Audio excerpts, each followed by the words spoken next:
हरे कृष्णा। आज हम स्कंद पुराण के 15वें अध्याय के पहले भाग का अध्ययन और श्रवण करेंगे।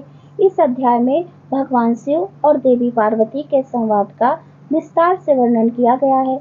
इस कथा में भगवान शिव ने धर्म, भक्ति और जीवन के उद्देश्य को लेकर महत्वपूर्ण उपदेश दिए हैं, जो हमें मार्गदर्शन प्रदान करते हैं। और दोस्तों, आज है दिनांक 26 अप्रैल और दिन है शनिवार। तो शनिवार का दिन भक्त राज हनुमान को समर्पित होता है। तो हम हनुमान जी को और श्री विष्णु जी को प्रणाम करते हुए कथा का प्रारंभ करते हैं। श्रुतदेव कहने लगे कि बैसाख महात्म्य का फल और भी सुनो। पंचाल देश में राजा भूरियश का पुत्र पुरुयश नाम वाला अत्यंत पुण्यात्मा तथा बुद्धिमान था। पिता के मरने पर वह राजा बना। पुरुयश अत्यंत शूरवीर तथा उदार था। वह धर्म पूर्वक पृथ्वी पर राज्य करता था, परंतु पूर्व जन्म में उसने जलदान नहीं किया था। इसी कारण उसकी सब संपत्ति नष्ट हो गई। कई रोगों से पीड़ित होकर उसके हाथी घोड़े सब मर गए। राज्य में दुर्भिक्ष पड़ने के कारण बहुत से मनुष्य और सेना भी नष्ट हो गई। उसका कोष खजाना भी खाली हो गया। इस प्रकार उसको बलहीन देखकर उसके कई शत्रु राजाओं ने उस पर आक्रमण कर दिया। बेचारा राजा परास्त होकर अपनी सिखनी रानी और कुछ क्षत्रियों के सहित पर्वत की एक ऐसी गुफा में छिप गया जिसका रास्ता कोई नहीं जानता था। राजा ने बड़ी व्याकुलता से वहां पर 53 वर्ष व्यतीत किए।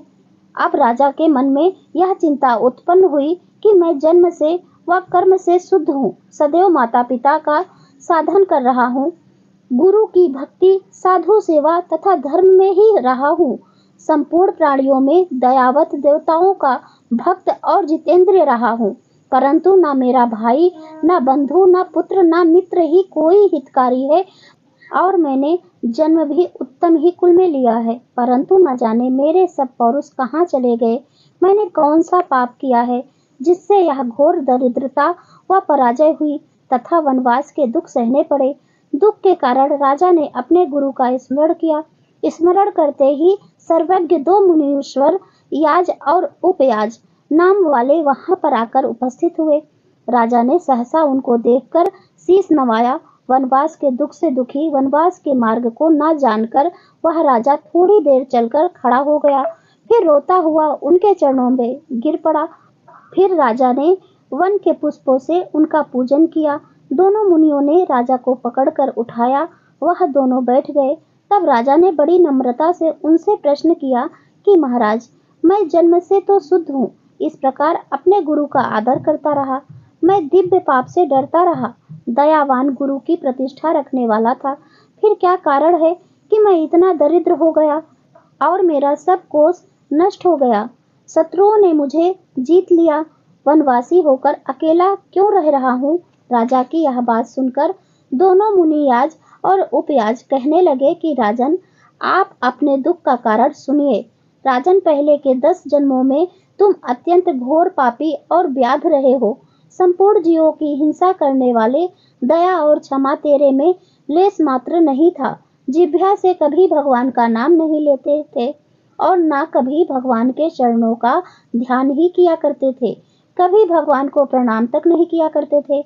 इसी प्रकार पाप में तुम्हारे 9 जन्म बीत गए।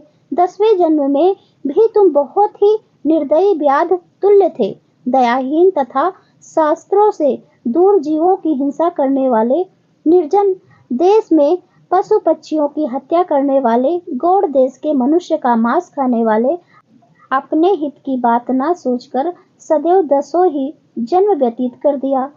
मृग और छोटे पक्षियों के बच्चों को खाने के होने वाले पाप से तुम्हारे कोई संतान नहीं हुई। तुमने बहुत के साथ विश्वासघात किया, इसी से तेरे कोई भाई नहीं हुआ। तूने मार्ग में यात्रियों को कष्ट दिया, इस कारण तेरा कोई मित्र नहीं हुआ। साधु महात्माओं का तिरस्कार करने से शत्रुओं से पराजित हुआ। तूने कभी दान नहीं दिया, इसी से तू निर्धन हो गया। तू सदा उद्देश्य में रहता था, सबकी बुराई करने से तुझको अत्यंत दुख भोगना पड़ता है।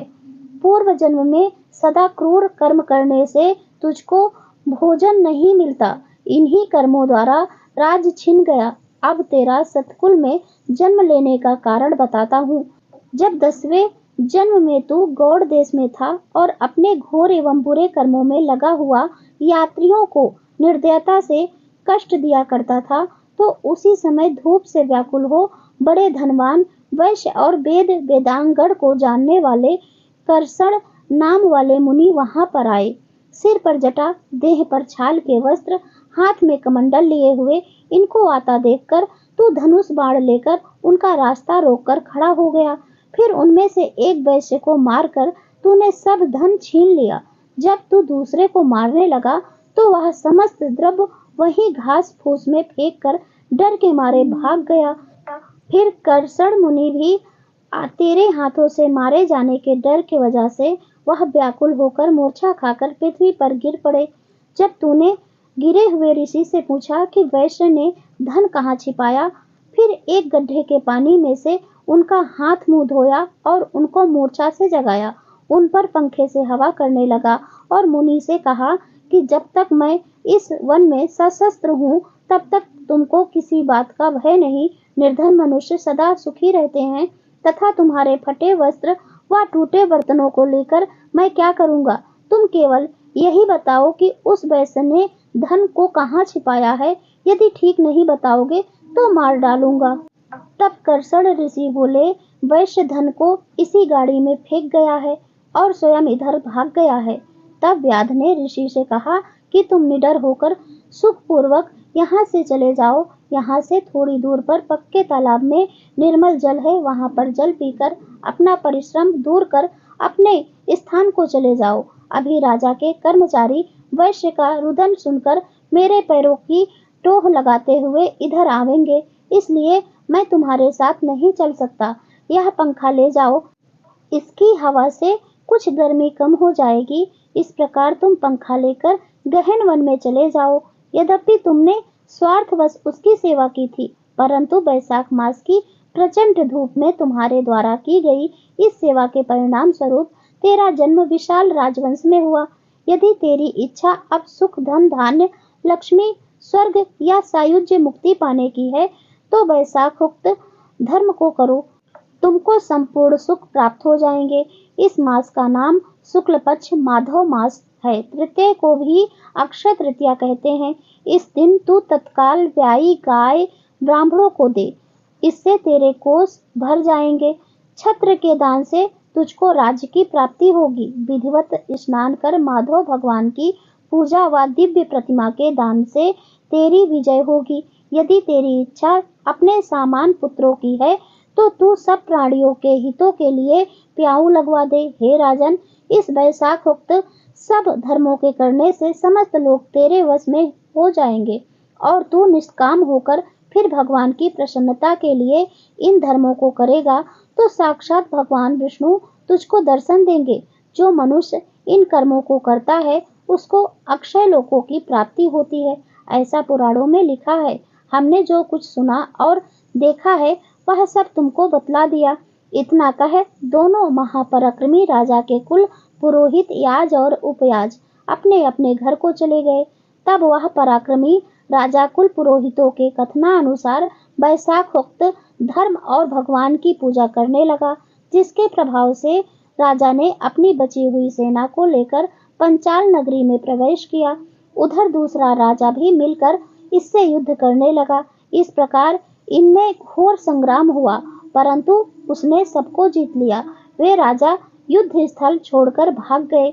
इस प्रकार राजा ने युद्ध स्थल में अपना खोया हुआ सारा राज्य पुनः प्राप्त कर लिया और वह अनेक घोड़े, रथ, हाथी आदि उन राज्यों के अपने पुर में ले आया। इसके अतिरिक्त अन्य कई राजा उसको कर देने लगे और अनेक राजाओं ने उसके चरणों में नतमस्तक होकर उससे संधि कर ली। सारे देश में अतुलनीय सुभिक्ष हुआ और फिर वही राजा भगवान की कृपा से चक्रवर्ती राजा हुआ। उसके अत्यंत गुणवान व सूरवीर 5 पुत्र उत्पन्न हुए, जिनके नाम धृष्टकीर्ति, धृष्टकेतु, विजय, चित्रकेतु तथा मयूरध्वज हुए। समस्त प्रजा उससे प्रेम करने लगी तथा बैसाखोक्त धर्म के करने से सब उसका विश्वास करने लगे और वह स्वयं निष्काम चित्त हो मधुसूदन भगवान की पूजा के लिए सभी धर्म करने लगा, जिससे प्रसन्न होकर भगवान ने उसको अक्षय तृतीया के दिन साक्षात दर्शन दिए। भगवान को देखकर राजा को बड़ा विस्मय हुआ। भगवान चतुर्भुजधारी, शंख चक्र गदा पद्म से सुशोभित, पीतांबर धारण किए, वनमाला पहने, लक्ष्मी सहित गरुड़ पर चढ़े शोभित हैं। उनके तेज को देखकर राजा ने अपने नेत्र बंद कर लिए। भगवान का दर्शन कर अत्यंत प्रसन्न हुआ, जिससे उसके शरीर में रोमांच हो गया। नेत्रों से आंसू गिरने लगे और गदगद वाणी से हाथ जोड़कर भगवान की स्तुति करने लगा। इति श्री स्कंद पुराणीय वैशाख महात्म्य में नारद एवं अम्बरीश के संवाद में पंचाल देशाधिपति की जय प्राप्ति नामक 15वां अध्याय संपूर्णम। अब हम आरती करते हैं भगवान श्री विष्णु की। और दोस्तों, इसके आगे की कथा आप कल सुनिए, अब आरती सुनिए। ओम जय जगदीश हरे, स्वामी जय जगदीश हरे, भक्त जनों के संकट, दास जनों के संकट, क्षण में दूर करे। ओम जय जगदीश हरे, जो ध्यावे फल पावे, दुख बिनसे मन का, सुख संपत्ति घर आवे, कष्ट मिटे तन का। ओम जय जगदीश हरे, माते पिता तुम मेरे, शरण गहूँ मैं किसकी, तुम बिन और न दूजा, आस करूँ मैं जिसकी। ओम जय जगदीश हरे, तुम हो पूर्ण परमात्मा, तुम अंतर्यामी, पार ब्रह्म परमेश्वर, तुम सबके स्वामी।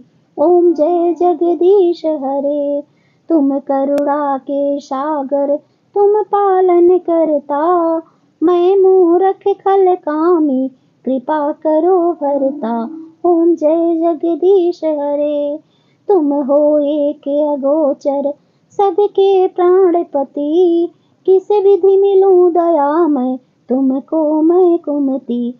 ओम जय जगदीश हरे, दीन बंधु दुख हरता, तुम ठाकुर मेरे, स्वामी तुम रक्षक मेरे, अपने हाथ बढ़ाओ, करुणा हस्त उठाओ, द्वार पड़ा तेरे।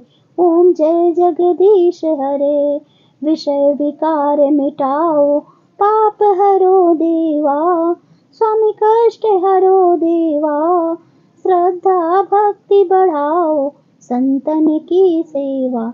ओम जय जगदीश हरे, ओम जय जगदीश हरे, स्वामी जय जगदीश हरे। तो एक बार प्रेम से बोलिए भगवान श्री विष्णु की जय, माता लक्ष्मी की जय, माता तुलसी की जय। तो दोस्तों, यदि आज की वीडियो आपको अच्छी लगी हो तो लाइक कीजिए, शेयर कीजिए और चैनल को भी सब्सक्राइब जरूर करें, इसी तरह का धार्मिक कथा सुनने के लिए और पूजा विधि देखने के लिए। और दोस्तों, अक्षय तृतीया की वीडियो चैनल पर अपलोड है, पूजा विधि देख सकते हैं। अब मैं मिलती हूँ अगले वीडियो में, तब तक के लिए नमस्कार और वीडियो देखने के लिए बहुत बहुत धन्यवाद। राधे राधे।